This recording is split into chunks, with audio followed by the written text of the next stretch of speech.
Hello friends, मैं Aman Parmar from B point visa consultant. आज हम बात करेंगे एसओपी के बारे में। एसओपी क्या है, आपको क्यों एसओपी चाहिए और एक परफेक्ट एसओपी में कौन कौन से पॉइंट्स हमें कवर करने चाहिए, इन सभी टॉपिक्स पे हम बात करेंगे इस वीडियो में। इस वीडियो को लास्ट तक देखें और इसको शेयर ज़रूर कर दें। हमारे यूट्यूब चैनल को सब्सक्राइब ज़रूर कर लें, क्योंकि जहाँ पर आपको ऐसी इन्फॉर्मेटिव वीडियोस देखने को मिलती हैं। अब हम शुरू करते हैं एसओपी के बारे में। एसओपी क्या है? कनाडा स्टडी वीज़ा में आपको पता है कि सबसे पहले हमें अपने कॉलेज से एलओए लेना पड़ता है। जब हम अपने कॉलेज का 1 साल का फ़ीस पे कर देते हैं तो कॉलेज हमें लेटर ऑफ एक्सेप्टेंस जो इशू करता है।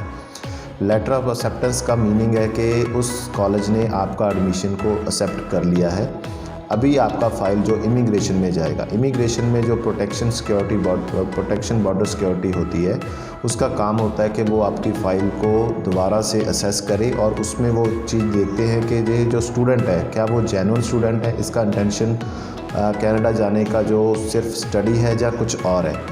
इस चीज़ को प्रूव करने के लिए आपका जो फ़ाइल है उसमें हम एसओपी लगाते हैं, क्योंकि आप जो वीज़ा ऑफिसर रहता है, जो आपकी फ़ाइल असेस कर रहा होता है, वहाँ पर आप उससे डायरेक्ट 1-to-1 अट्रैक्शन नहीं कर पाते। तो वहाँ पर एसओपी आपके बिहाफ पे आपकी प्रोफाइल को वीज़ा ऑफिसर को कन्विंस करने में हेल्प करती है, क्योंकि हमारे पास बहुत सारी ऐसी फ़ाइल्स होती हैं जो सेम होती हैं। जैसे हमने देखा कि हमारे पास नॉन मेडिकल में बहुत सारे बच्चे नॉन मेडिकल करते हैं, बहुत सारे बच्चे मेडिकल करते हैं, मगर सभी बच्चे अलग अलग कंट्री चूज़ करते हैं। कोई बच्चा ऑस्ट्रेलिया जाना चाहता है, कोई बच्चा कनाडा जाना चाहता है, कोई बच्चा कोई कोर्स लेना चाहता है, कोई बच्चा किसी कॉलेज में जाता है। तो ये सभी का अलग अलग रहता है। तो वहाँ पर एसओपी क्या हेल्प करती है कि वीज़ा ऑफिसर को कन्विंस करती है कि आपने जो कॉलेज क्यों चुना, आपने जो कोर्स क्यों चुना, आपने जो कंट्री है क्यों चूज़ किया, आपके फ्यूचर प्लान्स क्या हैं, आपकी पर्सनैलिटी क्या है। ये सारी चीज़ों को एक्सप्लेन करने के लिए जो एसओपी चाहिए। तो मैंने आपको ये क्लियर किया कि एसओपी है क्या एक्चुअल में। अभी हम बात करेंगे कि क्या आपकी फ़ाइल में एसओपी चाहिए या नहीं। विदाउट एसओपी अगर आपका फ़ाइल जाता है, बहुत सारे कंसल्टेंट कहते हैं कि अगर आप रिसेंटली पास आउट हो तो आपकी फ़ाइल में एसओपी नहीं चाहिए, मगर मेरा मानना है कि अगर आप अपनी फ़ाइल में एसओपी लगाओगे, जो अभी कंपलसरी भी हो चुका है, तो आपका प्रोफाइल है जो और भी स्ट्रॉन्ग हो जाता है और आपका जो वीज़ा का सक्सेस रेट है वो बढ़ जाता है। अभी हम बात करेंगे कि एसओपी में हमें कौन कौन से पॉइंट्स को कवर करना चाहिए। उसमें 5-6 पॉइंट्स हैं जो मैं आपके साथ डिस्कस करूँगा। सबसे पहला पॉइंट है इंट्रोडक्शन का। जब भी आप अपना एसओपी स्टार्ट करते हो तो आपको खुद अपने कंसल्टेंट के साथ इसके बारे में डिस्कस करना चाहिए बैठकर, और कोशिश करनी चाहिए कि आप अपने बिहाफ पे अपने अकॉर्डिंग अपना इंट्रोडक्शन उनके साथ शेयर करो। इंट्रोडक्शन में हम पहले आपका नेम, पासपोर्ट नंबर, आपका पर्सनैलिटी कैसा है, आपका एजुकेशन के बारे में डिटेल्ड आप उसमें बता सकते हो। अगर आपका एक्सपीरियंस है, अगर आपका गैप था, आपने एक्सपीरियंस लगाया, या आपने गैप को जस्टिफाई करने के लिए कोई भी डॉक्यूमेंट दिया है, तो उस डॉक्यूमेंट को आप अच्छे से एक्सप्लेन कर सकते हो। और उसके बाद आप अपनी जॉब रिस्पॉन्सिबिलिटीज़ को भी उसमें एक्सप्लेन कर सकते हो। मगर इस चीज़ का ध्यान रखना है कि इंट्रोडक्शन को हमने ज़्यादा लेंथी नहीं करना। जितने शॉर्ट वर्ड में इफ़ेक्टिव वे में हम अपनी इंट्रोडक्शन दे सकते हैं, उतना कोशिश करना है। उसके बाद हम बात करेंगे अबाउट कोर्स। जो सेकंड पॉइंट है उसमें हम बात करेंगे कि आपने ये कोर्स क्यों चूज़ किया। अगर आपको कोई कोर्स आप चूज़ करते हो तो उसके बारे में, उसके कंटेंट के बारे में आपको इन्फॉर्मेशन होना चाहिए। उस कोर्स को आपने अपनी प्रीवियस स्टडी के साथ लिंक करना है। उस कोर्स के अगर आपके पास एक्सपीरियंस है तो आपने उसको एक्सप्लेन करना है कि कैसे वो आपके एक्सपीरियंस के साथ लिंक करता है, कौन सा स्किल आपका इसके साथ डेवलप होगा, कैसे ये आपको फ्यूचर में आपके करियर में जो बेनिफिट दे सकता है। ये सारे पॉइंट्स जो आपने अपने कोर्स के साथ रिलेटेड वहाँ पर लिखने हैं। उसके बाद हम बात करेंगे कॉलेज को लेकर।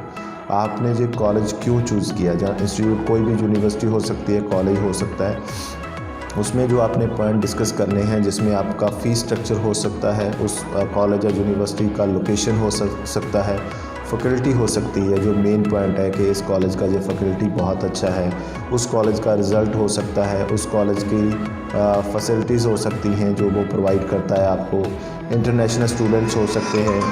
तो वो सारे पॉइंट्स आपने अपने इंस्टीट्यूट के लिए जो यूज़ करने हैं, ताकि आप अपने वीज़ा ऑफिसर को कन्विंस कर पाओ कि ये जो कोर्स है, जो इंस्टीट्यूट है, आपने इसीलिए चूज़ किया।